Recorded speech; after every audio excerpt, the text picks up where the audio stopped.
चलो भाई स्टार्ट करते हैं हम लोग आगे।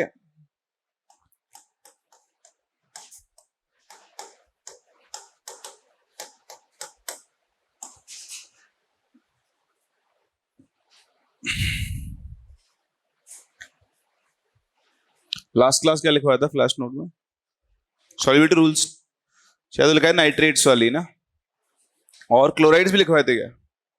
है किसी के पास फ्लैश नोट लास्ट क्लास?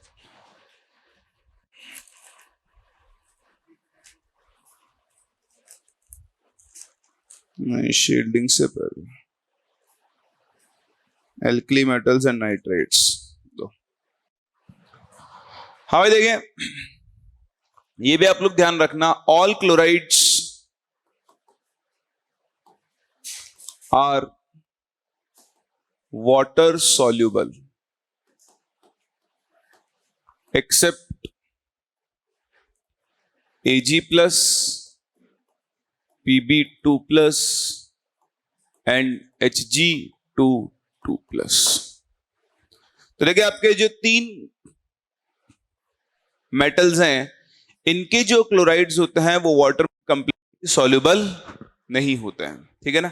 ये स्पेरिंगली सॉल्युबल होते हैं। क्या होता है?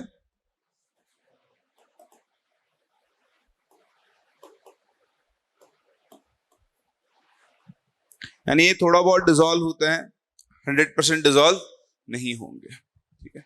आपको ओपीएसएस नहीं मिली क्या अभी? कोई हो गया? अच्छा ठीक, चलो ये बात करता हूँ क्लास के बाद ही, ठीक है ना। तो बस आज के लिए इतना सही है। ये ध्यान रखना, आप जितने भी क्लोराइड्स होते हैं वो सबके सब वाटर सॉल्युबल होते हैं। जैसे मैं आपसे बोलूं MgCl2, तो देखो सॉल्युबल होने का मतलब क्या है? सॉल्युबल मतलब ऑन डिसॉल्विंग इन वाटर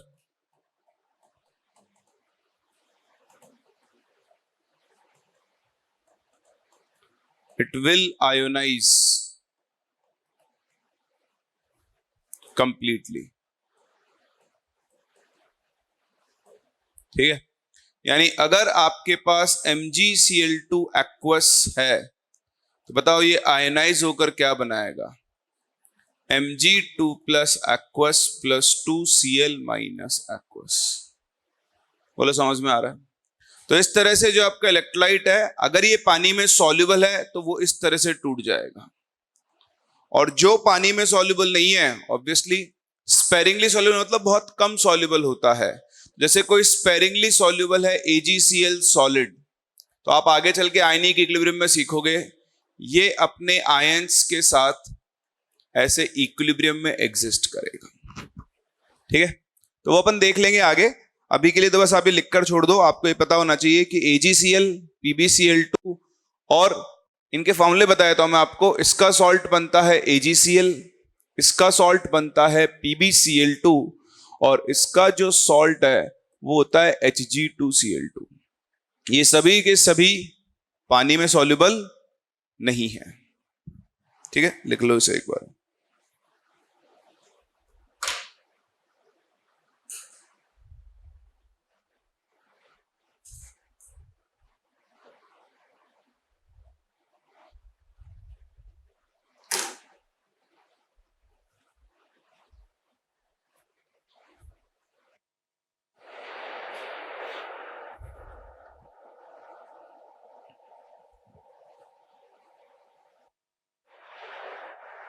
लिख लिया?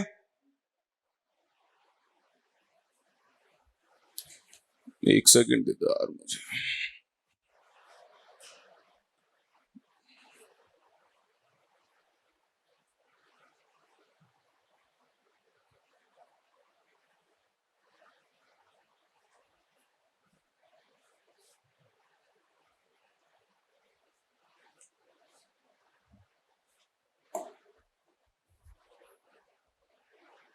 अरे यार, और ठीक है,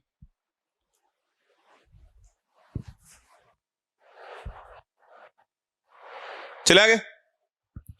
चलिए नेक्स्ट बात करते हैं। देखो तो लास्ट क्लास देखो मैंने आपको एटॉमिक रेडियस के बारे में बताया था। मैंने आपको सिखाया था कि तीन तरह की रेडियस होती है। कौन सी रेडियस होती है? वेंडरवॉल। एक कौन सी होती है? मेटालिक। और थर्ड रेडियस कौन सी होती है आपकी? कोवेलेंट। तो बताओ सबसे बड़ी रेडियस कौन सी होती है? वेंडरवॉल, फिर कौन सी आती है? मेटालिक, और फिर कौन सी आती है? कोवलेंट। तो ये तीन तरह की रेडियस होती है और ये इन तीनों का ऑर्डर होता है। सबसे बड़ी कौन सी रेडियस होती है? वेंडरवॉल, फिर कौन सी होती है? मेटालिक, और सबसे छोटी कौन सी होती है? कोवलेंट। इसी में देखो, अब अगर अपन आगे चलें, हम लोग आज सीखने वाले हैं वेरिएशन ऑफ एटॉमिक रेडियस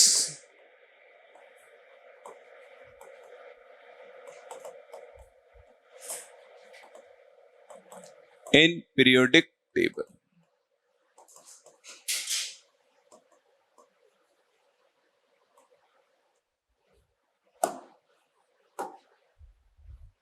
ठीक है, तो आप समझें एटॉमिक रेडियस का लिटरल मतलब क्या है। सिंपल है कि न्यूक्लियस है, ये उसका कौन सा शेल है? Outermost shell. और इस आउटर मोस्ट शेल में क्या प्रेजेंट होंगे? इलेक्ट्रॉन्स प्रेजेंट होंगे। क्या प्रेजेंट होंगे? इलेक्ट्रॉन्स। तो आप खुद समझ सकते हैं कि न्यूक्लियस का इन इलेक्ट्रॉन्स के ऊपर जितना ज्यादा अट्रैक्शन फोर्स होगा, है ना भाई, ये इसको अट्रैक्ट कर रहा है। अगर अट्रैक्शन फोर्स ज्यादा है तो ये कोई लाइन तो होती नहीं, तो दो इलेक्ट्रॉन है, ये इलेक्ट्रॉन खिंच के अगर अंदर चले आएंगे तो शेल भी क्या चला आएगा आपका? अंदर। तो अगर अट्रैक्शन फोर्स ज्यादा है, मोर अट्रैक्शन, मतलब electrons will be closer to nucleus, और जो रेडियस है बताओ वो अपने आप ही क्या हो जाएगी? स्मॉल हो जाएगी। और सिमिलरली अगर अट्रैक्शन फोर्स कम है तो इलेक्ट्रॉन्स न्यूक्लियस से दूर चले जाएंगे, दूर चले जाएंगे तो साइज क्या हो जाएगा? बढ़ जाएगा। तो बहुत सिंपल सा फंडा होता है, आपको देखना है कि अट्रैक्शन फोर्स कब बढ़ रहा है, कब अट्रैक्शन फोर्स कम है, उसी के हिसाब से इसकी जो साइज होगी वो डिटरमाइन हो जाएगी। ठीक है, तो सबसे पहले हम चलते हैं left to right periodic table में। देखो जैसे मैंने आपको लास्ट क्लास सिखाया भी था जेड इफेक्टिव। बताओ लेफ्ट टू राइट चलने पर जेड इफेक्टिव का क्या होता है? तो लेफ्ट टू राइट चलने पर जेड इफेक्टिव बढ़ता है। जेड इफेक्टिव क्या होता है? Effective nuclear charge on outer electron जो हो रहा है, बताओ वो क्या हो रहा है? इंक्रीज हो रहा है ना। और अगर आउटर इलेक्ट्रॉन के ऊपर न्यूक्लियर चार्ज बढ़ेगा तो अट्रैक्शन फोर्स का क्या होगा? तो उस केस में अट्रैक्शन फोर्स जो है ऑल्सो इंक्रीजेस। सही है। और अगर अट्रैक्शन फोर्स बढ़ेगा तो बताओ साइज का क्या होता है? डिक्रीज होती है। दैट मीन्स हम ये बोल सकते हैं, ओवरऑल जो कहानी है वो ये है कि on moving from left to right, on moving from left to right in periodic table,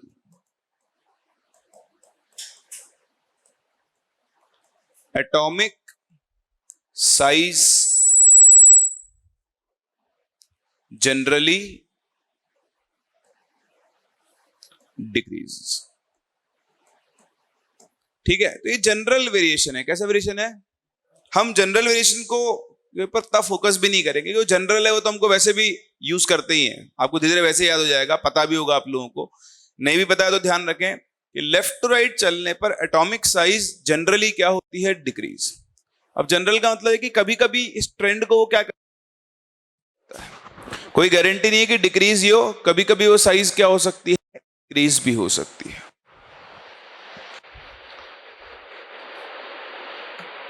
hello hello,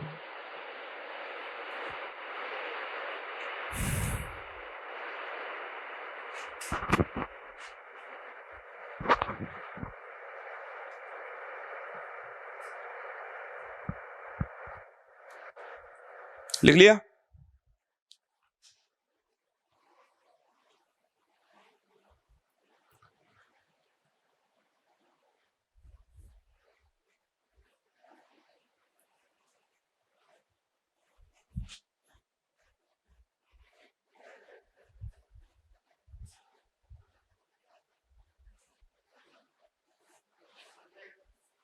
हाँ आ जाओ।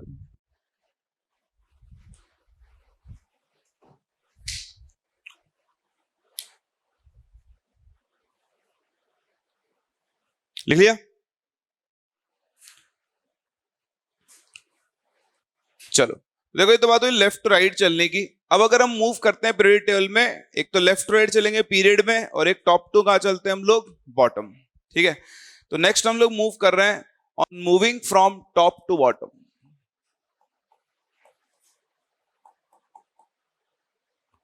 तो देखो, अगर आप पीरियडिक टेबल को देखो, जैसे फॉर एग्जांपल मैं आपके सामने फर्स्ट ग्रुप लेकर चल रहा हूं, जो स्टार्ट होता है हाइड्रोजन से, फिर कौन आता है, लिथियम, फिर कौन आता है, सोडियम, फिर कौन आता है, पोटेशियम, फिर आता है रुबिडियम, फिर आता है सीजियम, और फिर क्या आता है, फ्रेंशियम। ठीक है, तो आप यहाँ पर देखें, ये पीरियड टेबल का फर्स्ट पीरियड है, ये सेकंड, ये थर्ड, फोर्थ, फिफ्थ, सिक्स्थ और सेवन। ये पीरियड्स का मतलब क्या होता है, यही शेल्स हैं। ठीक है, आ जाओ जाओ। तो अगर मैं मान लो ये न्यूक्लियस है मेरा, तो आप समझना ये वाला जो शेल है न्यूक्लियस से कौन सा शेल है, फर्स्ट शेल है। तो आप हाइड्रोजन पे हो तो आप फर्स्ट शेल में हो। अब आप जैसे हाइड्रोजन से नीचे लिथियम पे गए, बताओ आपका शेल चेंज होके कौन सा शेल हो जाएगा, सेकंड। फिर आप और जाओगे तो ये कौन सा शेल हो गया, थर्ड। फिर आप और जाओगे तो ये कौन सा शेल हो गया, फोर्थ। आप देखो, जैसे ही आपने एक एलिमेंट से दूसरे एलिमेंट पे मूव किया, पीरियड चेंज हो गया। फिर आपने अगले पे चेंज किया, फिर से चेंज होके बढ़ गया। तो आप जैसे जैसे नीचे मूव करते जा रहे हो, हर एक एलिमेंट पे एक नया शेल ऐड हो रहा है। क्या हो रहा है, एक नया शेल ऐड हो रहा है। बताओ, शेल बढ़ रहा है तो न्यूक्लियस से डिस्टेंस भी क्या हो रही है, तो बताओ साइज भी क्या हो रही होगी, बढ़ रही होगी। तो हम सिंपली बोलते हैं that is on moving down the group, on moving down the group, atomic size generally increases due to addition of new energy shell, या न्यू शेल लिख दो, एनर्जी वर्ड भी क्यों यूज करूं, new shell at each element. हर एक element पर एक नया शेल ऐड हो रहा है, इसलिए इस क्या होती है, इंक्रीज होती है। तो इस चीज को आप समझें, ये इंपॉर्टेंट है।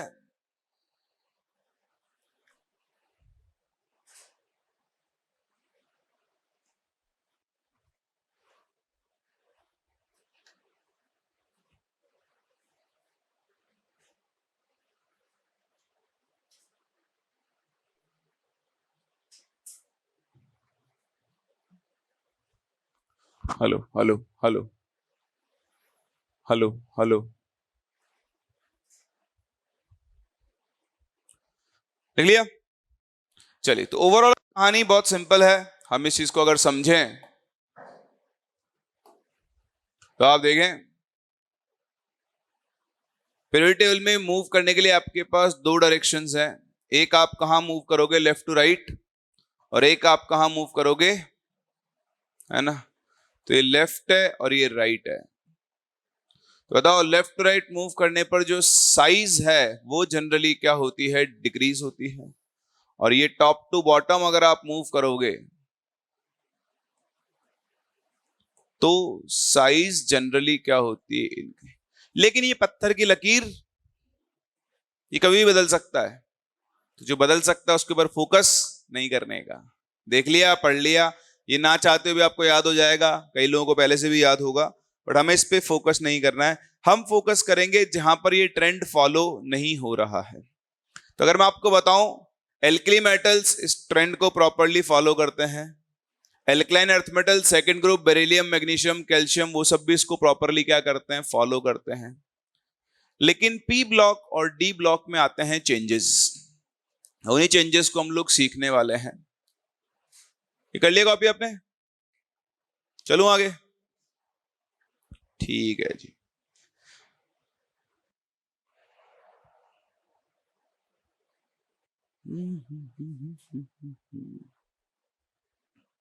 चलो, हम कुछ भी पढ़े उससे पहले एक और चीज मुझे आपको सिखानी है, तो आप ध्यान से देखना। लेकिन lengthenoids and their effect on Z effect,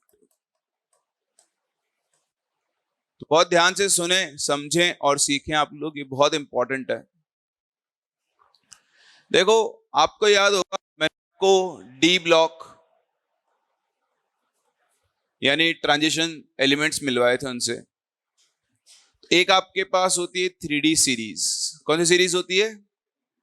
ये पीरियोडिक टेबल का 4th पीरियड होती है। बताओ इसमें कौन कौन से एलिमेंट्स होते हैं?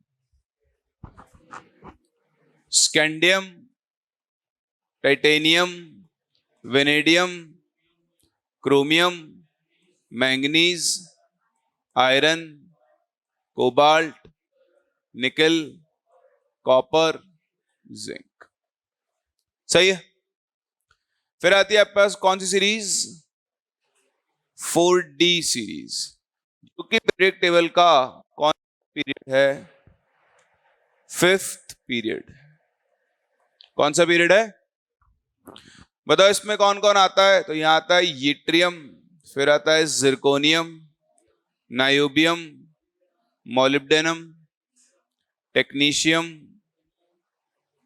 रुदियम, रोडियम, पैलेडियम, सिल्वर, कैडमियम। इसके कॉन्फ़िगरेशन की ट्रिक याद है क्या? अबे कॉन्फ़िगरेशन की ट्रिक,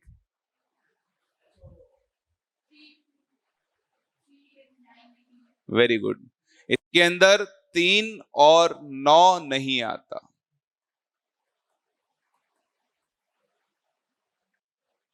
जाके देखना घर पे। नेक्स्ट आती है पास 5D सीरीज, जो कि इस पीरियड टेबल का कौन सा पीरियड है? 6th period. हाँ भाई, कौन कौन आता है यहां पर? लेंथेनम, और उस पर हम क्या लगाते हैं? स्टार। लेंथेन का एटॉमिक नंबर होता है 57। कितना होता है? उसके बाद अगला कौन आता है? ऑफ्नियम, फिर टेंटेलम, फिर टंगस्टन, फिर रीनियम, फिर osmium, iridium, platinum, gold and mercury. बोला दिख रहा है? बताओ इसका एटॉमिक नंबर कितना होता है? 72। तो जो स्टार है, ये स्टार दिखाता है आपके एटॉमिक नंबर 58 से 71 को, जिनको हम लोग कौन से एलिमेंट्स बोलते हैं? लेंथेनॉइड्स। अभी बहुत ध्यान से सुने, पहली बार में आपको ये इफेक्ट ना तो ढंग से समझ में आएगा, ना इसका यूज करना आएगा, बट अगले 3-4 लेक्चर में आपको ये बहुत अच्छे समझ में भी आ जाएगा और बहुत अच्छा इसको यूज भी कर पाओगे। बस जितनी बार मैं बोल रहा हूं उसको आपको बहुत ध्यान से सुनना है, समझना है और यूज करना है। ठीक है? ये जो लेंथेनॉइड्स होते हैं 58 से 71, इन लेंथेनॉइड्स को हम लोग एफ ब्लॉक एलिमेंट्स के नाम से भी जानते हैं, और इन सब के अंदर जो लास्ट इलेक्ट्रॉन होता है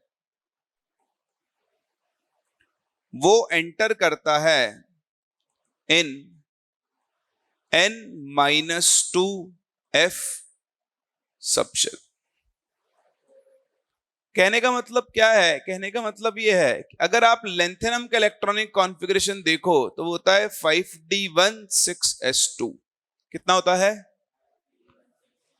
और अगर आप हॉफनियम का कॉन्फ़िगरेशन देखो तो वो होता है 4f14 5d26s2।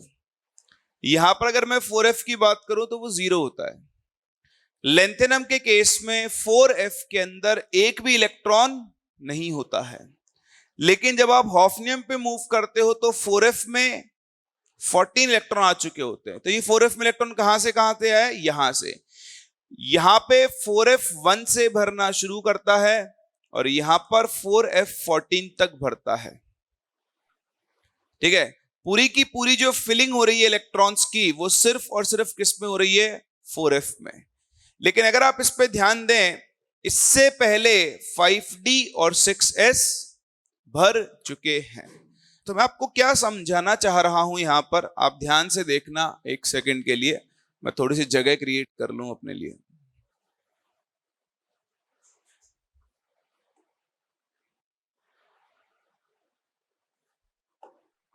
देखें, लेट अस अज्यूम ये जो है न्यूक्लियस है। क्या है? ठीक है, तो ये है 6s, 6s।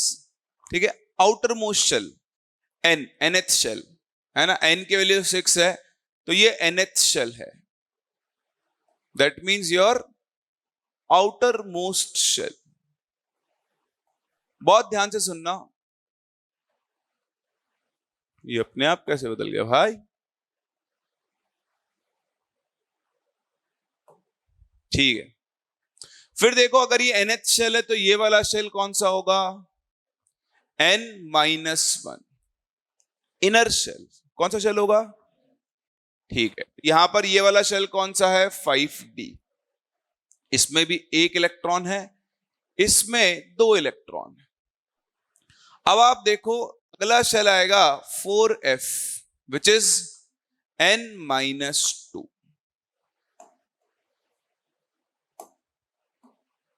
ये न्यूक्लियस है। अब मेरी बात समझना, जब हमने लेंथेनम के बाद से शुरू किया सीरियम टू लुटेशियम, ठीक है, तो बताओ 6s में 2 इलेक्ट्रॉन आ चुके हैं, 5d में 1 इलेक्ट्रॉन आ चुका है। बताओ अब इसमें अगला इलेक्ट्रॉन किस में जाएगा? 4f में। तो देखो, सीरियम यानी अगले एलिमेंट पे 1 इलेक्ट्रॉन 4f में जाएगा, फिर उसके बाद एक और इलेक्ट्रॉन 4f में। आप जैसे बढ़ते जाओगे 1 2 3 4 5 6 7 8 9 10 11 12 13 14, इस तरह से टोटल 14 इलेक्ट्रॉन्स किस में जा रहे हैं? 4f। 4f outer most shell नहीं है, 4f कौन सा शेल है? अंदर के भी अंदर वाला, इनर मोस्ट। कौन सा शेल है? Inner most. आप सुनो यहां पर कि for each element 1 electron is added to n-2f subshell and 1 proton is also added to nucleus, increasing the nuclear charge। सही है? तो हर एडेड इलेक्ट्रॉन के लिए आप साथ में क्या कर रहे हो? देखो मेरी बात सुनना, मैं क्या कहना चाह रहा हूं। इलेक्ट्रॉन ऐड किया तो यहां एक प्रोटॉन भी क्या होगा? ऐड हो जाएगा। फिर आपने एक और इलेक्ट्रॉन ऐड किया, न्यूक्लियस में एक और प्रोटॉन ऐड होगा। फिर आपने एक और इलेक्ट्रॉन ऐड किया, न्यूक्लियस में एक और प्रोटॉन क्या होगा? ऐड होगा। इस तरह से हर एडेड इलेक्ट्रॉन के लिए न्यूक्लियस के अंदर क्या हो रहा है? एक प्रोटॉन ऐड हो रहा है। तो देखो, न्यूक्लियस का चार्ज तो बढ़ रहा है। अब मैं आपको पहले भी सिखा चुका हूं कि ये जो न्यूक्लियस का बढ़ा हुआ चार्ज है, ये आउटर इलेक्ट्रॉन पे काम करेगा या नहीं, ये किस पे डिपेंड करता है? स्क्रीनिंग पर। किस पर डिपेंड करता है? अगर स्क्रीनिंग, आपके नोट्स खोल के देखो कि जब स्क्रीनिंग पुअर होती है तो क्या फर्क पड़ता है और इफेक्टिव होती है तो क्या फर्क पड़ता है? तो जब स्क्रीनिंग पुअर होती है तो Z इफेक्टिव बढ़ जाता है, और स्क्रीनिंग अच्छी होती है तो Z इफेक्टिव आउटर इलेक्ट्रॉन पे क्या होता है? कम हो जाता है। ये भी चेक करो, हमें कैसे पता लगता है स्क्रीनिंग पुअर है या अच्छी है?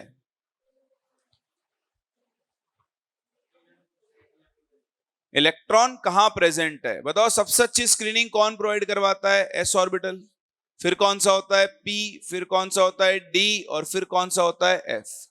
बताओ यहां इलेक्ट्रॉन किसमें? एफ सबशेल में। तो बताओ एफ की स्क्रीनिंग पावर कैसी होती है? पुअर होती है ना। तो आप समझे मेरी बात को, यहां पर इलेक्ट्रॉन्स ऐड अरे यार एक तो ये आवाज की बड़ी प्रॉब्लम है, आवाज कट रही है आप लोगों को, देखना एक बार। हाँ लिख लिया आप लोगों ने? सॉरी एक्चुअली क्या है, आवाज कटती है। हाँ भाई देखें, तो मैं आपसे कह रहा था कि यहां पर जो है ना, ये जो इलेक्ट्रॉन है ये कौन से सबशेल में एंटर कर रहा है? 4f। ठीक है, अब 4f की शील्डिंग पावर क्या होती है? सबसे बर्बाद, सबसे घटिया अगर शील्डिंग किसी की ना, वो किसकी होती है? 4f की। तो मेरी बात बहुत ध्यान से सुनना कि हर बार एक इलेक्ट्रॉन ऐड करने पर न्यूक्लियस में एक प्रोटॉन बढ़ता जा रहा है। दैट मीन्स न्यूक्लियर चार्ज तो बढ़ रहा है। अब ये बढ़ा हुआ न्यूक्लियर चार्ज, बताओ एटॉमिक साइज पे कब फर्क पड़ेगा? जब इन दोनों पे अट्रैक्शन फोर्स बढ़ेगा। अगर इन दोनों पे अट्रैक्शन फोर्स बढ़ गया तो साइज क्या हो जाएगी? कम।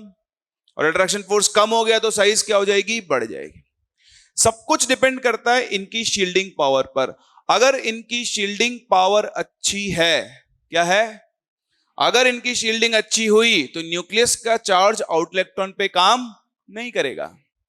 लेकिन अगर इनकी शील्डिंग बर्बाद है तो न्यूक्लियस का चार्ज आउट इलेक्ट्रॉन के ऊपर बहुत अच्छे से काम करेगा। तो आप मुझे बताओ एफ सबशेल की शील्डिंग कैसी होती है? तो देखो हम यहीं से आगे कंटिन्यू कर रहे हैं। But due to poor shielding provided by F electrons,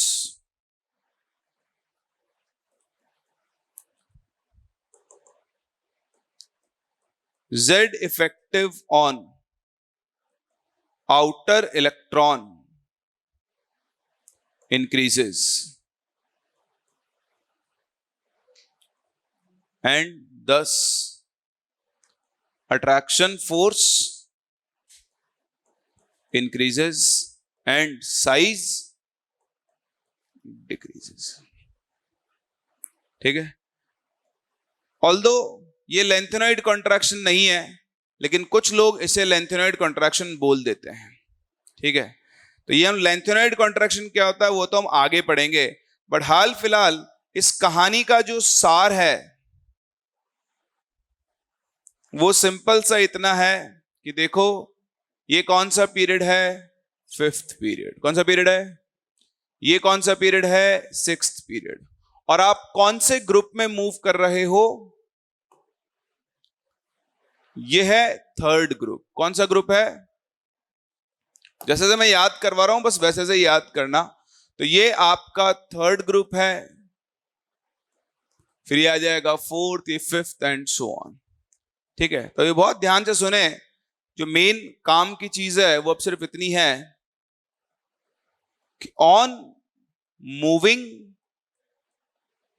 from 4th period, sorry 4th period नहीं, 5th period, from 5th to 6th period after group 3,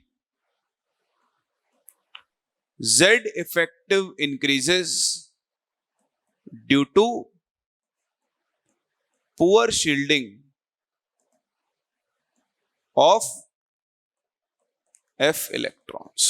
बस ये चीज आपको ध्यान रखनी है कि अब आप जब भी कहां से कहां,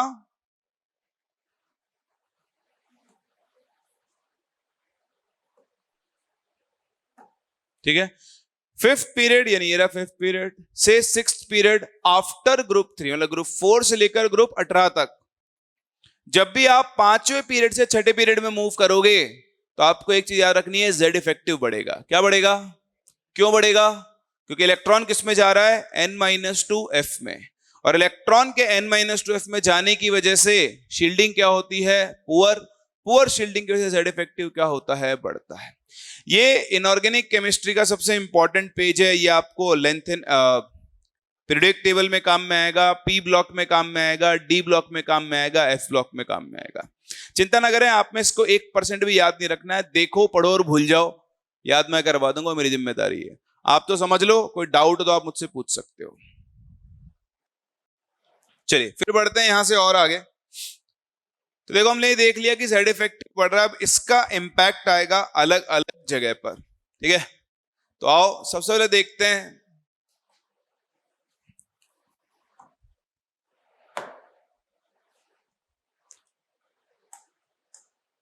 वेरिएशन ऑफ एटॉमिक रेडियस। पहले यही ले लेते हैं, इन डी ब्लॉक। ऑल्दो ये आपके अभी काम नहीं आएगा, डी ब्लॉक में आता है, बट स्टिल अपने को ये पता होना चाहिए, ठीक है। तो मैं फिर से वही, पहले तो आपसे बात कर लेता हूं 3D सीरीज की। यानी पीरियड टेबल का कौन सा पीरियड है ये, 4th पीरियड। देखो, कुछ चीजें रिपीट करने से याद होती हैं। बहुत बार चीजों को रिपीट करेंगे, धीरे धीरे आपको अपने आप याद हो जाएगा। टेंशन ना ले किसी भी चीज की। तो अब बताओ 3D सीरीज में कौन कौन होता है, बोलो। Scandium, titanium, vanadium, chromium, manganese, iron, cobalt, निकल, कॉपर, जिंक होता है। बताओ इलेक्ट्रॉनिक कॉन्फ़िगरेशन, चलो बोलो। 3D1, 3D2, 3D3, 4s2. Chromium is 3D5, 4s1. Manganese 3D5, 4s2. Iron 3D6, 4s2. Cobalt 3D7, 4s2. Nickel 3D8, 4s2. सही है। बताओ copper 3D10, 4s1 और जिंक 3D10, 4s2। सही है। तो अभी अगर हम यहां पर लेफ्ट टू राइट चलें तो साइज क्या होनी चाहिए, डिग्रीज। रेगुलर ट्रेंड क्या कहता है कि लेफ्ट टू राइट चलने पर साइज क्या होनी चाहिए, डिक्रीज होनी चाहिए। सही है, लेकिन नहीं होता है। यहां पर क्या होता है, ध्यान से सुनना, और क्यों होता है उसको समझते हुए चलते हैं। आप इसका कॉन्फ़िगरेशन देखो और कॉन्फ़िगरेशन देख के मुझे बताओ कि आउटर मोस्ट शेल कौन सा है, 4 है ना। n इज इक्वल्स टू 4 इसका आउटर मोस्ट शेल है, यानी आउटर शेल लिख रहा हूं अब तो मैं सिंपल। और बताओ इलेक्ट्रॉन 4s में भर रहा है या 3D में। देखो 4s तो भर चुका 2, उसके बाद पहले एलिमेंट में कितना आया 3D1, दूसरे में 3D2, तीसरे में 3D3। क्या आप ऐसा बोल सकते हो कि 4th में 2 इलेक्ट्रॉन भरने के बाद अब इलेक्ट्रॉन किस में जा रहा है, n-1, n इक्वल टू 3 में। तो ये nth शेल है और ये कौन सा बन गया, n-1, और उसमें भी कौन सा, d। अब हर एक एडेड इलेक्ट्रॉन के लिए देखो, स्कैंडियम पे 3D में कितना इलेक्ट्रॉन आया, 1। ध्यान से सुनना, ठीक है। स्कैंडियम पे d में 1 इलेक्ट्रॉन आया तो न्यूक्लियस में 1 प्रोटॉन बढ़ गया। देखो इसका एटॉमिक नंबर 21 होता है, तो इसके न्यूक्लियस में कितने प्रोटॉन है, 21। अगले एलिमेंट पे चलो, एटॉमिक नंबर 22 हो गया, तो बताओ न्यूक्लियस में प्रोटॉन भी कितने हो गए, 22। फिर एक और इलेक्ट्रॉन बढ़ के 23 हो गया, बताओ न्यूक्लियस में प्रोटॉन कितने हो गए, 23। एक एक इलेक्ट्रॉन बढ़ रहा है और न्यूक्लियस में एक एक प्रोटॉन भी बढ़ रहा है, हाँ या ना। चलिए अब ध्यान से सुनना। अभी ये 1 इलेक्ट्रॉन, 2 इलेक्ट्रॉन, 3 इलेक्ट्रॉन, तो वापस से रिवर्स गियर लगाता हूं। मान लो स्कैंडियम पे पहला इलेक्ट्रॉन बढ़ा और न्यूक्लियस में 1 प्रोटॉन बढ़ा, तो देखो प्रोटॉन बढ़ने से न्यूक्लियस का चार्ज बढ़ेगा, अट्रैक्शन फोर्स बढ़ेगा। बताओ ये एक इलेक्ट्रॉन दोनों इलेक्ट्रॉन को रिपेल करेगा थोड़ा बहुत। अब एक और इलेक्ट्रॉन बढ़ा, क्या बढ़ा? एक प्रोटॉन और बढ़ गया। अब दो इलेक्ट्रॉन इन दोनों को रिपेल करेंगे। फिर एक और इलेक्ट्रॉन बढ़ा, एक और प्रोटॉन बढ़ गया। फिर से चार्ज बढ़ रहा है, अट्रैक्शन फोर्स बढ़ेगा। लेकिन धीरे धीरे नंबर ऑफ इलेक्ट्रॉन्स भी क्या हो रहे हैं? बढ़ रहे हैं।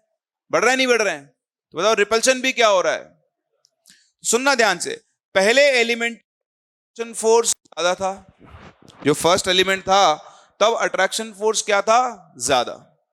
अब आप जब सेकंड पे मूव कर गए तो अट्रैक्शन अब भी ज्यादा है, लेकिन रिपल्शन भी थोड़ा सा बढ़ गया। फिर एक और इलेक्ट्रॉन ऐड किया, अट्रैक्शन तो बढ़ा क्योंकि प्रोटॉन बढ़ रहे हैं, बट रिपल्शन भी थोड़ा बढ़ गया। तो होता क्या है, सीरीज के शुरुआत में Z इफेक्टिव डोमिनेट करता है। क्या डोमिनेट करता है? क्यों? क्योंकि ये कौन सा ऑर्बिटल है? D। बताओ D की शील्डिंग कैसी होती है? तो पुअर शील्डिंग की वजह से Z इफेक्टिव क्या हो रहा है? बढ़ रहा है। लेकिन धीरे धीरे जैसे जैसे ये बढ़ता जा रहा है, बताओ नंबर ऑफ इलेक्ट्रॉन्स क्या हो रहे हैं? बढ़ रहे हैं। नंबर ऑफ इलेक्ट्रॉन्स बढ़ेंगे तो बताओ रिपल्शन क्या होगा? बढ़ेगा।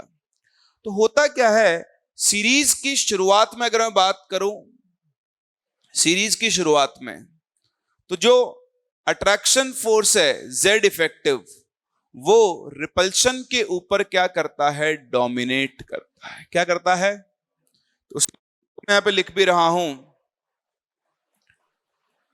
In the starting of series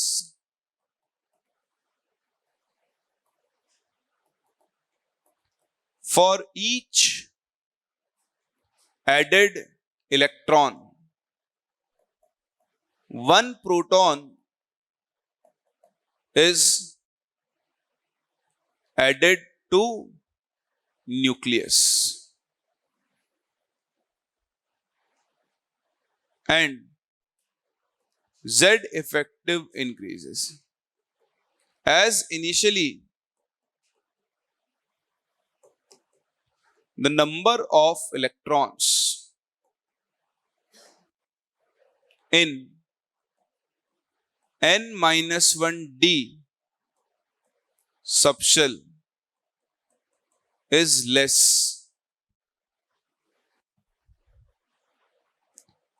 Z effective dominates over repulsion। ठीक है, तो बताओ अब अगर Z इफेक्टिव रिपल्शन पे डोमिनेट कर रहा है तो साइज पे क्या फर्क पड़ेगा? कम होगा। इसलिए हम बोलते हैं कि इनिशियली सीरीज में साइज क्या होता है? डिक्रीज।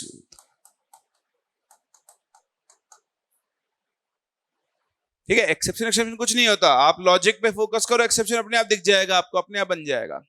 तो भाई हमको दिख रहा है कि यहां पर Z इफेक्टिव डोमिनेट करेगा, इसलिए साइज शुरुआत में क्या होगी? डिक्रीज होगी। ठीक है, so size decreases at the start of the series.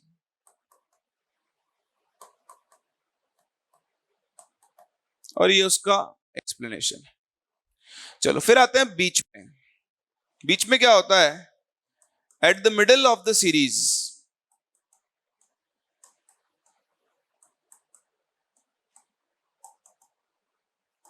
size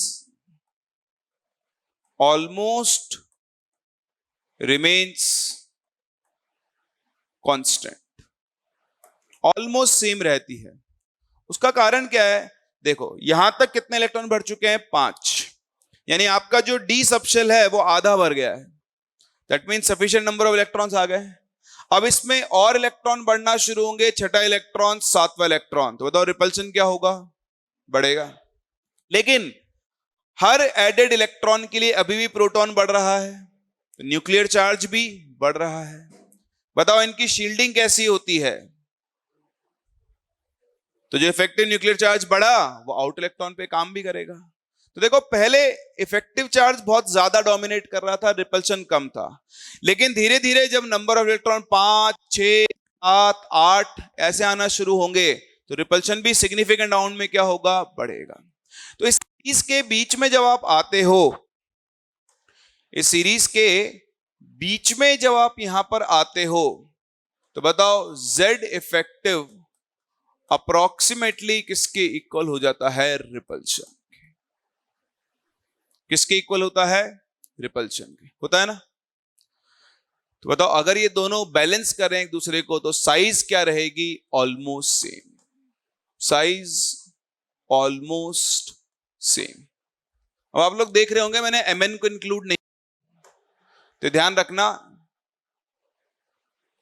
Mn इस ट्रेंड को फॉलो नहीं करता है। Mn की साइज अपने दोनों पड़ोसी से ज्यादा होती है, ठीक है। तो size of Mn is greater than both chromium and Fe। Mn इससे ही बड़ा होता है, इससे बड़ा होता है, इस ट्रेंड को ब्रेक करता है, ये प्रॉपरली फॉलो नहीं करता है। तो ये अपन लोग डी ब्लॉक में इसका डेटा भी देखेंगे एनसीईआरटी में, अभी सिर्फ बता रहा हूं, जनरल ट्रेंड आपको यही इंक्लूड करना है, ठीक है। तो Fe से लेकर निकल तक साइज ऑलमोस्ट क्या रहती है, सेम रहती है, ठीक है। सो इसका कारण क्या है, as Z effective and repulsion by increased number of electrons balance each other। तो ये एक दूसरे को क्या कर लेते हैं, बैलेंस कर लेते हैं, और इसलिए साइज ऑलमोस्ट क्या होता है, सेम हो जाता है। अब अगर आप और आगे चलें और पहुंच जाएं कहां पर, एंड पर, ठीक है। तो अगर हम at the end of series पहुंचे हैं, तो बताओ डी सबशेल कैसा हो चुका है, फुल फिल्ड। अब आप खुद समझो कि at the end of the series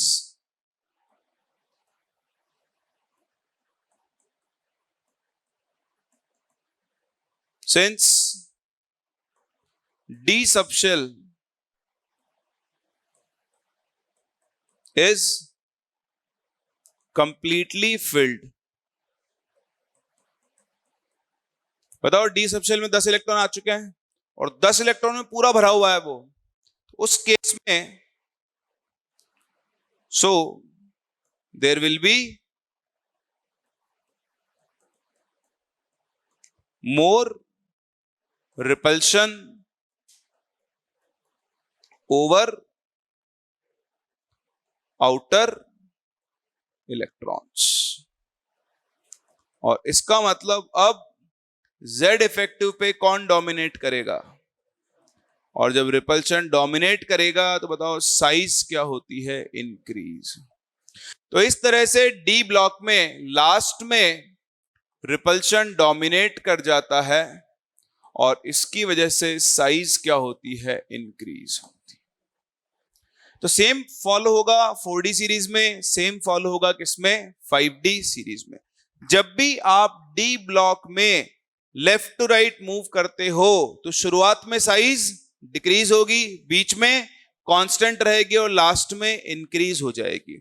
शुरुआत में डिक्रीज क्यों हो रही है, क्योंकि शुरुआत में कौन डोमिनेट करता है, Z effect. Number of electrons कम है तो रिपल्शन भी क्या होगा, कम। सीरीज के बीच में दोनों एक दूसरे को क्या कर लेते हैं, बैलेंस, इसलिए साइज ऑलमोस्ट क्या रहती है, सेम। और at the end of the series repulsion dominate करता है क्योंकि ये पूरा भर चुका है और साइज वापस से क्या होती है, इंक्रीज होती है। चलिए कॉपी कर लीजिए इसको, ये इंपॉर्टेंट है, इस पे आप ध्यान दें। चलिए तो ये तो ही बात कहां पर, लेफ्ट टू राइट चले, मतलब सारी सीरीज में सेम होगा। आओ अब चलते हैं टॉप टू बॉटम इसी ब्लॉक के अंदर। तो आप देखें फिर से यहां पर होगी आपकी 3D सीरीज,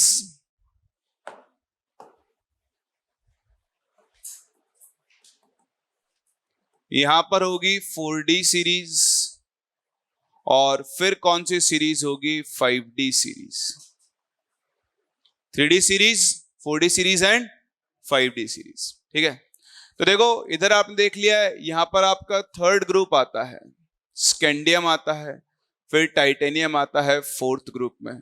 ठीक है, फिर वेनेडियम आ जाएगा फिफ्थ एंड सो ऑन, कहानी चलेगी। ठीक है जी, फिर आता है यहां पर कौन? यट्रियम, फिर आता है जिरकोनियम। इसका टर्म नंबर 21 है, इसका 39 है। जिरकोनियम कहां से आ गया? लेंथेनम 57, और इसके ऊपर क्या लगता है? स्टार। बताओ ये स्टार किसको दिखाता है? 14 लेंथेनॉइड एलिमेंट्स को। अब जितनी बार आपके सामने आए उतनी बार आपको मेरी तरह चीजें रिपीट करनी है। बताओ एटॉमिक नंबर कहां से कहां तक? 58 से लेकर 71 तक। सही है। लेंथेनम के बाद यहां पर कौन आता है? हॉफनियम।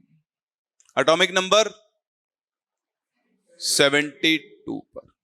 ठीक है जी, तभी आप देखो अगर आप 3D सीरीज से 4D सीरीज मूव करो, ठीक है, that is on moving from fourth period to fifth period. ये आपका फोर्थ पीरियड है और ये आपका कौन सा पीरियड है? Fifth period. ठीक है, सो ऑन मूविंग फ्रॉम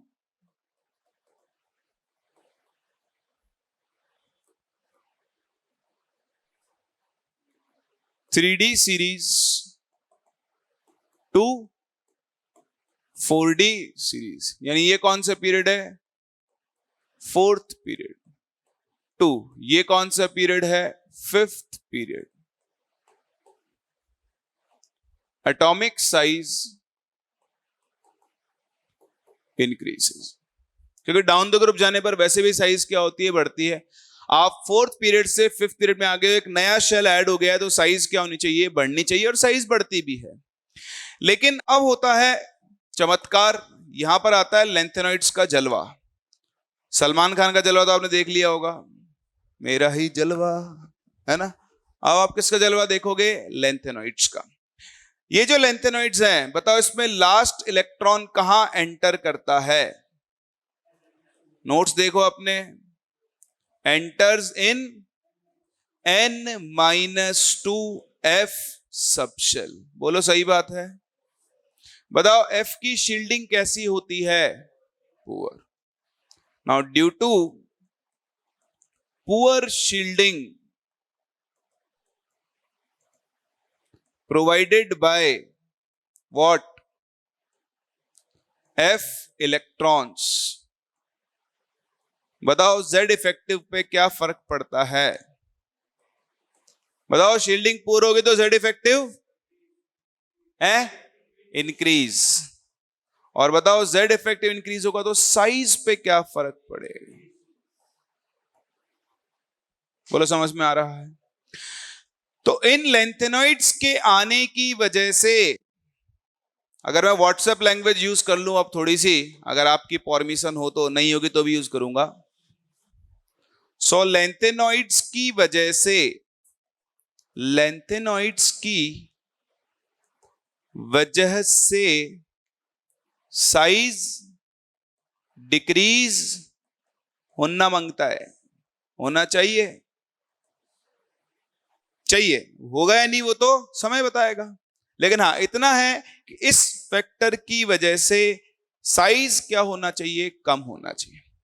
लेकिन आप देखें, अब जैसे यहां पर मैं ले लूं, यहां जिरकोनियम है, यहां हॉफनियम है। बताओ यहां से यहां आने पर भी a new shell is added. आप फिफ्थ पीरियड से कहां मूव कर गए हो? Sixth period. So size increase होना चाहिए। सही है?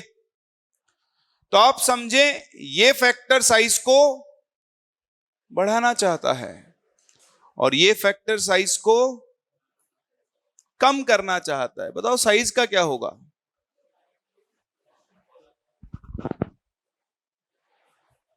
कांस्टेंट। एक फैक्टर बढ़ाने की कोशिश कर रहा है, एक फैक्टर कम करने की।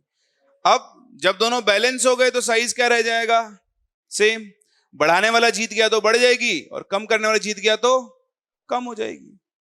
भाई दो लोगों में लड़ाई चली, एक आदमी को पकड़ के दो लोग खींच रहे हैं, एक इधर खींच रहा है, एक इधर खींच रहा है। अगर दोनों ने बराबर फोर्स लगाया तो आदमी किधर भी नहीं जाएगा। इधर वाले का फोर्स ज्यादा तो इधर चला जाएगा, इधर वाले का फोर्स ज्यादा तो इधर चला जाएगा। तो यहां पर इन जनरल क्या होता है, टॉप टू बॉटम मूव करने पर साइज ऑलमोस्ट सेम रहता है। अब कभी कभी ऊपर वाले का ज्यादा हो सकता है, कभी कभी नीचे वाले का भी ज्यादा हो सकता है, बट जनरल देखें ओवरऑल तो साइज ऑलमोस्ट क्या रहता है, सेम। तो अभी के लिए जो आपको ध्यान रखना है वो है भी यही, फोकस करें। जो क्रक्स है वो ये है, that is on moving from, बताओ कौन सा period, fifth period to sixth period. अच्छा ये बताओ कौन से ग्रुप के बाद आ रहे हैं लेंथेनॉइड, लेंथेनॉइड कहां पर आ रहे हैं, यहां। तो ये लेंथेनॉइड आएंगे, आने के बाद तो जलवा दिखाएंगे, आने से पहले कैसे दिखाएंगे जलवा। तो कौन से ग्रुप के बाद हम बात कर रहे हैं, ग्रुप 3 के बाद। किसके बाद, so on moving from fifth period to sixth period after group 3, बताओ क्या होता है, देयर एग्जिस्ट 14 लेंथेनॉइड्स। खैर इन सबको लिखने की जरूरत नहीं, लिख दिया अपन ने। The size almost remains same due to presence of 14 lanthanoids. और इस चीज को हम बोलते हैं लेंथेनॉइड्स का जलवा।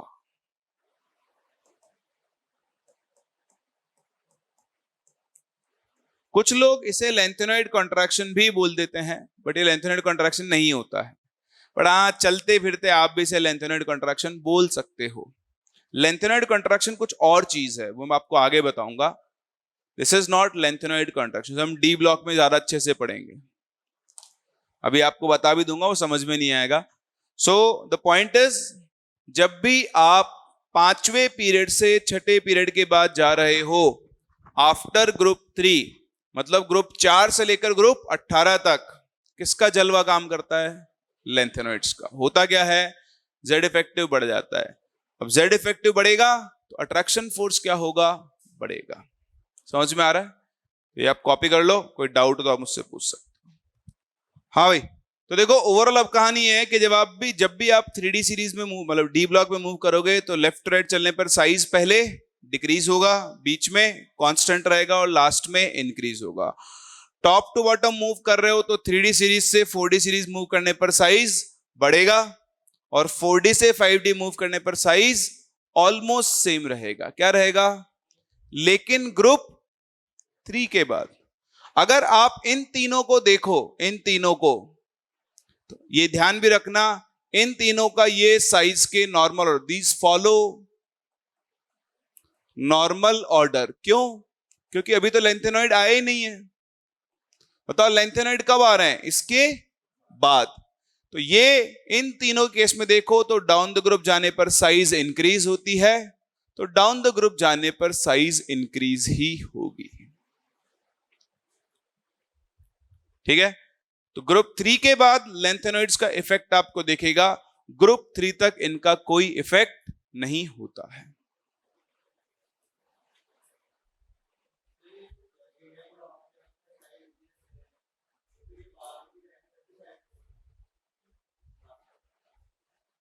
ऑलमोस्ट सेम रहता है, 1-2 यूनिट ऊपर नीचे हो जाएगा। मान लो इसका 180 है तो इसका हो सकता है 181 हो जाए, इसका 178 है तो इसका 176 हो सकता है। ऊपर नीचे कुछ भी हो सकता है, किसी ऊपर वाले का ज्यादा भी हो सकता है, कम भी हो सकता है, बट बहुत बड़ा गैप नहीं होगा। सेम लिखेंगे, चिंता मत। चलिए इसके बाद चलते हैं आगे और बात करते हैं variation of size in 13th group, boron family. कौन सी फैमिली की बात कर रहे हैं? तो देखो 13th ग्रुप में कौन कौन आता है? बैंगन, आलू, गाजर, इन, थैला। तो boron, aluminium, gallium, indium and thallium, ये आपके पास 13th ग्रुप एलिमेंट्स हैं।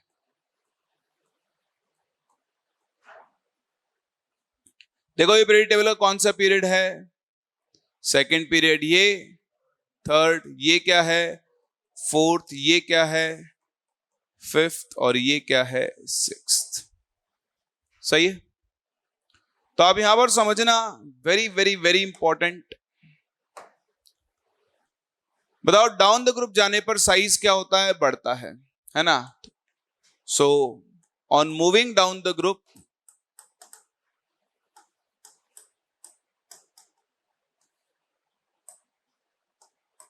Size generally increases. ठीक है, इसीलिए एल्यूमिनियम बोरोन से साइज में क्या होता है? बड़ा।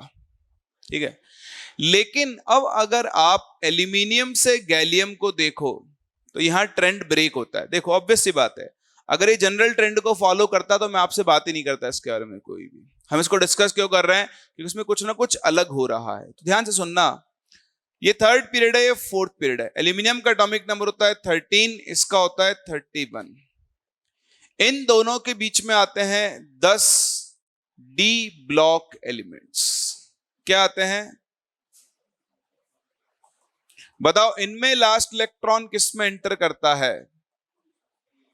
तो इसमें last electron enters in n-1d। सुनो कवि क्या कहना चाह रहा है। कवि ये कहना चाह रहा है, देखो भाई साहब, यह है n, यह है n-1। सही है। तो जो ये 10 डी ब्लॉक एलिमेंट है, इन सभी के अंदर लास्ट इलेक्ट्रॉन किस में जा रहा है? n-1d में। ठीक है, ये भरने के बाद अब आप देखो, जब आप यहां पर आओगे, इस ग्रुप का जनरल कॉन्फ़िगरेशन होता है NH2NP1, और इससे पहले n-1d में 10 इलेक्ट्रॉन भरे जा चुके होंगे। फिर से वही शील्डिंग है। शील्डिंग इस बहुत काम की चीजों को एक्सप्लेन करने में। अगर आपको शील्डिंग आती है तो धीरे धीरे आप इनको सीख जाओगे। आपको याद समझ में नहीं आएगा, इसलिए क्या बोल रहा है ये आदमी, कुछ भी चले जा रहा है, कुछ भी हो रहा है। बट वेट, 3-4 लेक्चर वेट करो, आपको ये भी समझ में आएगा, आपको शील्डिंग समझ में आएगा, पूरा चैप्टर भी समझ में आएगा। कॉमन सेंस बनता है, डेवलप होता है धीरे धीरे। सो लास्ट इलेक्ट्रॉन इनमें किस में रहा है? n-1d में। बताओ अगर मैं आपसे शील्डिंग के ऑर्डर की बात करूं, शील्डिंग, तो शील्डिंग का ऑर्डर क्या होता है? सबसे अच्छा, फिर तो डी और एफ की शील्डिंग तो पुअर ही है, अभी बर्बाद शील्डिंग है। तो लास्ट इलेक्ट्रॉन डी में जा रहा है, and due to poor shielding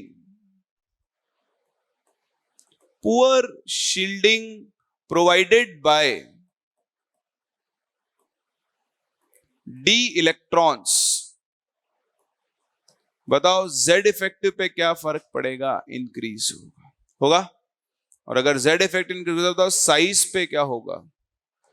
decreases. So size of gallium is slightly smaller than aluminium.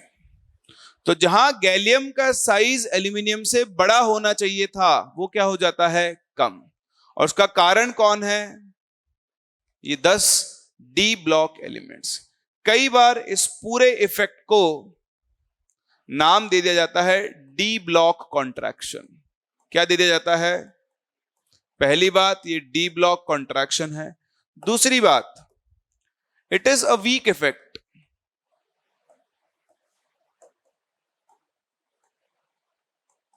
and works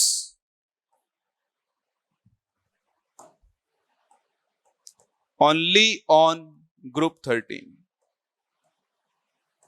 ये एक वीक इफेक्ट है, और ये सिर्फ और सिर्फ कौन से ग्रुप पे काम करता है?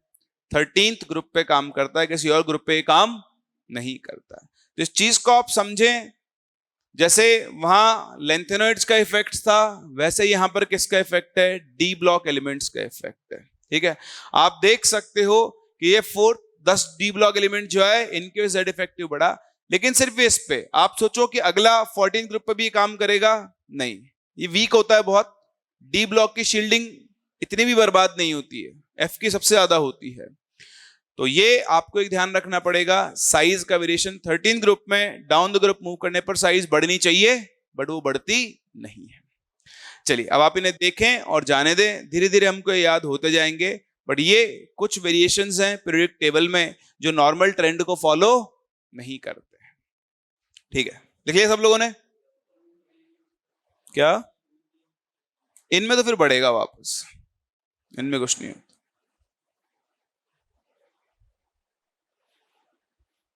ये सब अपने आगे भी काम में है, सब रिपीट होगा दोबारा भी, तो धीरे धीरे अपन सीखते जाएंगे इनको। नहीं रहता तो लेंथेनॉइड बहुत पहले आ गए ना, ये 13 ग्रुप है, वो 3rd ग्रुप था, तो बैलेंस आउट करता है। गैप ज्यादा नहीं होगा पर थैलियम बड़ा होता है सर। चलिए अब आओ और काम की चीजों पे चलते हैं। हेड डालें नेक्स्ट, साइज ऑफ आयंस। ये बहुत आसान है, इनमें कुछ भी याद करने का नहीं है। देखो आयंस की अगर आप बात करो तो आपके पास जैसे मान लो एक है ऑक्सीजन, एक है O+, एक है O-, एक है O2- और एक है O2+, ऐसा ये आयंस है। तो ये आपके पास न्यूट्रल एटम है। क्या है? कई बार इसको पेरेंट एटम भी बोलते हैं, क्योंकि इसी से आप क्या करोगे, आयन बनाओगे। हम देखो यहां पर एक रेशियो का नाम लेते हैं, क्योंकि टेक्निकल टर्म है, आपको सीखना पड़ेगा। P/E ratio. यहां पर P क्या है? Number of protons. E क्या है? Number of electrons. अच्छा बताओ, अट्रैक्शन फोर्स कब ज्यादा होगा, जब प्रोटॉन ज्यादा होंगे या इलेक्ट्रॉन्स? प्रोटॉन्स, है ना भाई। समझो होता क्या है कि ये न्यूक्लियस है, न्यूक्लियस के अंदर प्रोटॉन रहते हैं और बाहर कौन रहते हैं, इलेक्ट्रॉन रहते हैं। ठीक है, तो हायर नंबर ऑफ प्रोटॉन्स, ये ऐसा ही मत, चलो लिख के तो रखते हैं, number of, so higher number of protons implies to more attraction। आप खुद समझो, सारे के सारे प्रोटॉन कहां पर रहते हैं, न्यूक्लियस में। तो मान लो आपके पास प्रोटॉन है 5 और इलेक्ट्रॉन है 3, तो 5 प्रोटॉन 3 इलेक्ट्रॉन, बताओ अट्रैक्शन कम होगा या ज्यादा? ज्यादा, है ना। तो दिस कंप्लाइसेस टू मोर अट्रैक्शन। मैं आपसे बोलूं आपके पास प्रोटॉन है 3 और इलेक्ट्रॉन है 5, बताओ अट्रैक्शन ज्यादा होगा या कम? तो यहां पर क्या होगा, लेसर अट्रैक्शन। क्या आप लोगों को ये बात समझ में आ रही है? इसी चीज को हम बोलते हैं P/E रेशियो। क्या बोलते हैं? अगर मैं इसका P/E रेशियो निकालूं तो प्रोटॉन कितने, 5, इलेक्ट्रॉन कितने, 3, ये आ गया 1.67। अगर मैं इसका P/E रेशियो निकालूं तो वो आ जाएगा 3 प्रोटॉन 5 इलेक्ट्रॉन, 0.6। तो आपको साफ साफ दिख रहा है कि जब P/E रेशियो 1 से बड़ा होगा, मतलब प्रोटॉन ज्यादा होंगे इलेक्ट्रॉन्स कम होंगे, तो अट्रैक्शन फोर्स बढ़ेगा। जब P/E रेशियो कम होगा तो अट्रैक्शन फोर्स क्या होगा, कम होगा। बोले बात समझ में आती है? तो हम सिंपल सी बात बोल सकते हैं कि इफ P/E रेशियो इंक्रीजेस, इसका मतलब मोर अट्रैक्शन। और अगर P/E रेशियो डिक्रीज हो रहा है तो इसका मतलब लेस अट्रैक्शन। पहले तो बताओ क्या आप लोगों को ये बात समझ में आती है? आइला, ये तो गोला बन गया। गोला नहीं चाहिए बाबू हमको, वरना फिर कोई हमारी फिरकी ले लेगा।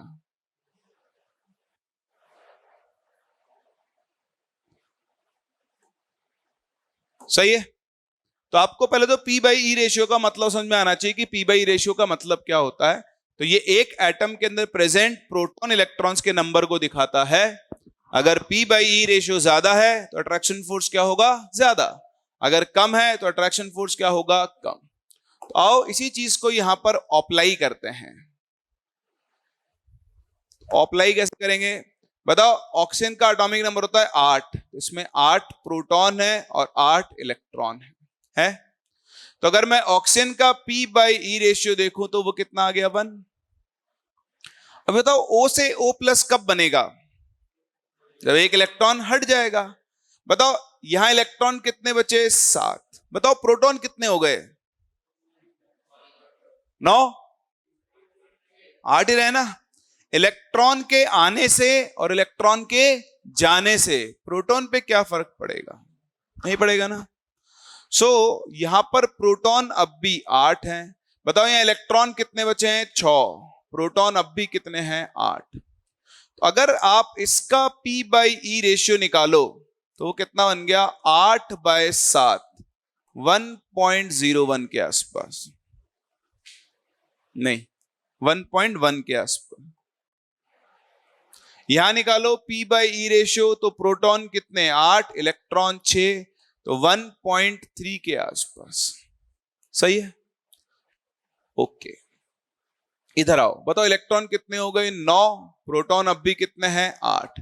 इलेक्ट्रॉन कितने हो गए? 10। प्रोटॉन अब भी कितने हैं? 8। तो यहां पर आप P बाई ई रेशियो निकालो, 8 बाय 9, 0.9 के आसपास आ जाएगा। 81 होता है, 9 9 से 81 है ना। और यहां P बाई ई रेशियो निकालो तो आ जाएगा 0.8, 8 बाय 10। ये याद नहीं रखना है आपको, पहले लॉजिक समझो क्यों, फिर याद रखना तो बहुत आसान काम है। अभी आप देखो, आपको यहां पर बहुत क्लियरली दिख रहा है इधर से इधर जाने पर P by E ratio increase हो रहा है। तो बताओ अट्रैक्शन का क्या होगा? बढ़ेगा। इसके लिए आपको P बाई जाने की जरूरत थोड़ी ना है। समझो, यहां 8 प्रोटॉन कितने इलेक्ट्रॉन को खींच रहे हैं? 8। यहां 8 प्रोटॉन कितने इलेक्ट्रॉन को खींच रहे हैं? अट्रैक्शन बढ़ेगा या कम होगा? यहां पर वही 8 प्रोटॉन कितने इलेक्ट्रॉन को खींच रहे हैं? 6। अट्रैक्शन और ज्यादा बढ़ेगा। तो ये अपने को रटने की जरूरत थोड़ी है, साफ साफ दिख रहा है। बताओ यहां 8 प्रोटॉन कितनों को खींच रहे हैं? 9 को।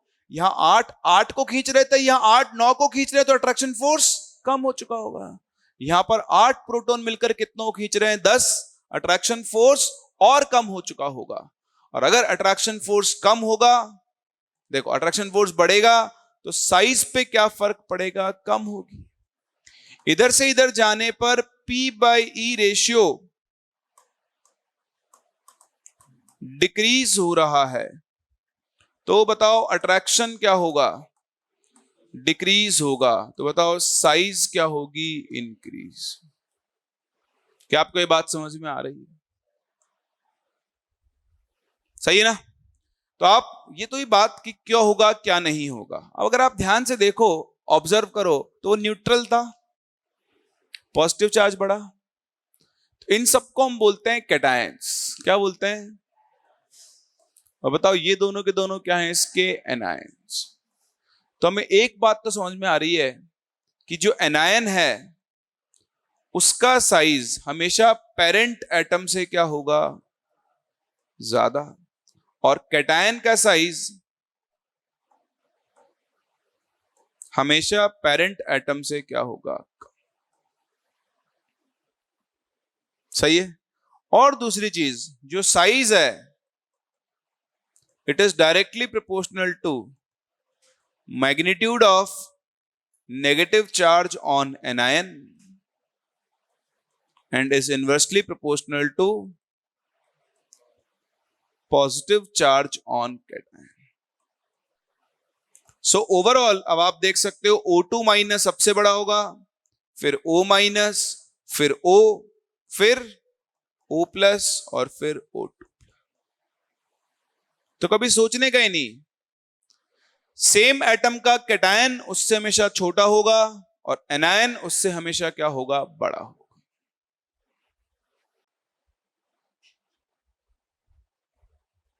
डन, समझ में आ गया? चलिए बहुत ही बढ़िया। सेम इस तरह देखो, चलो आगे, हैंड डालो next, size in isoelectronic series.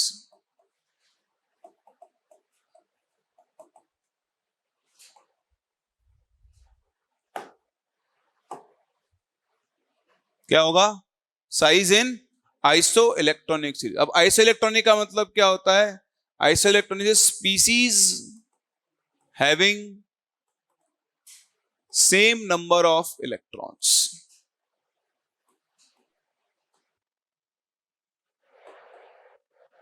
ऐसी स्पीसीज जिनमें सेम नंबर ऑफ इलेक्ट्रॉन्स होते हैं उन्हें हम लोग कौन सी स्पीसीज बोलते हैं, आइसो इलेक्ट्रॉनिक स्पीसीज। यहां से सुनना, जैसे मैं आपसे बोलूं कि मेरे पास है सोडियम, बताओ सोडियम का एटॉमिक नंबर कितना होता है, 11।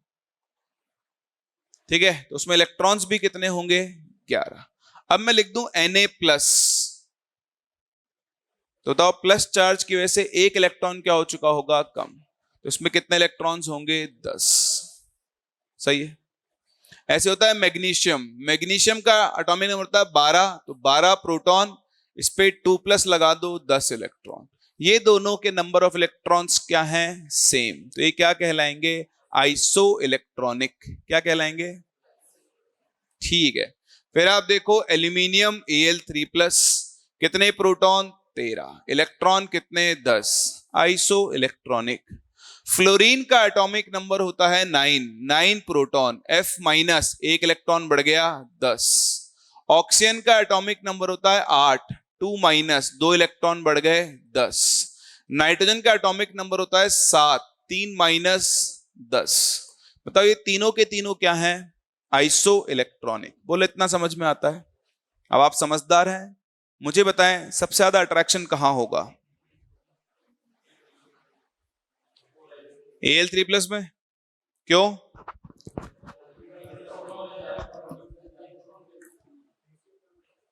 इलेक्ट्रॉन तो सब में ही सेम है। बताओ सबसे ज्यादा प्रोटॉन कहां है, हाईएस्ट नंबर ऑफ प्रोटॉन, या तो ऐसा बोल दो। तो जिसके प्रोटॉन ज्यादा, बताओ उसका साइज क्या होगा, कम। अबे कम, ज्यादा कहां से होगा भाई, आज सुबह सुबह ही है। अच्छा, अगर हम टेक्निकल लैंग्वेज में बात करें तो इसका P/E रेशियो निकालो तो आ गया 1.3, इसका P/E रेशियो 1.2, 1.1, 0.9, 0.8, 0.7। दिख रहा है सबको? देखो P/E रेशियो कम हो रहा है तो साइज बढ़ रहा है, P/E रेशियो बढ़ रहा है तो साइज बढ़ कम हो रहा है, बढ़ नहीं रहा है, उल्टा चलेंगे, मुझको भी कंफ्यूज कर दो है। ठीक है, तो ये तो हुआ लॉजिक। अब अगर लॉजिक आ गया है तो सिंपल सी एक ट्रिक, लेकिन ये सिर्फ किसके लिए एप्लीकेबल है, हर जगह ना चिपकाएं। So size in isoelectronic series simple है, directly proportional to magnitude of negative charge. देखो जैसे जैसे नेगेटिव चार्ज बढ़ रहा है size, and inversely proportional to magnitude of positive charge. और इस प्रकार से आप साइज को कंपेयर कर सकते हो। जैसे मैं आपसे बोलूं K+Ca2+ H2- Cl- P3-, बताओ साइज का ऑर्डर। अब आपके पास ऐसे, सुनो मेरी बात, आपके ऐसे अलग अलग चार्ज आ जाए ना जब भी, तो सबसे पहले चेक करो कि आइसो इलेक्ट्रॉनिक है या नहीं, यही मत चिपका दो। क्योंकि हमारे मास्टर ने बोला था माइनस चार्ज ज्यादा तो साइज ज्यादा। पहले चेक करो क्या है या नहीं आइसो इलेक्ट्रॉनिक, है पक्का, देख लो एक बार। हाई। चलिए, पोटेशियम का एटॉमिक नंबर 19 में से एक गया तो कितना बचेगा? 18। कैल्शियम का एटॉमिक नंबर 20 में से 2 गया तो 18। 16 + 2 18, 17 + 1 18, 15 + 3 18। हाँ जी, आइसो इलेक्ट्रॉनिक है।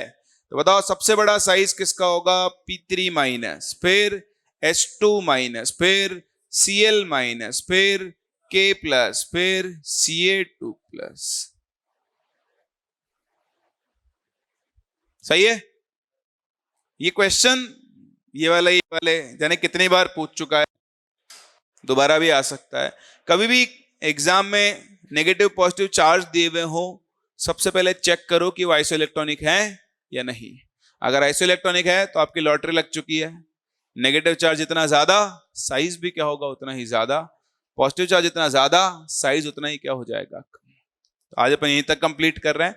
ये अपना एटॉमिक साइज वाला पोर्शन खत्म हो चुका है। नेक्स्ट क्लास हम इनके ऊपर बेस्ड क्वेश्चंस करेंगे। और ठीक है, चलो, थैंक यू।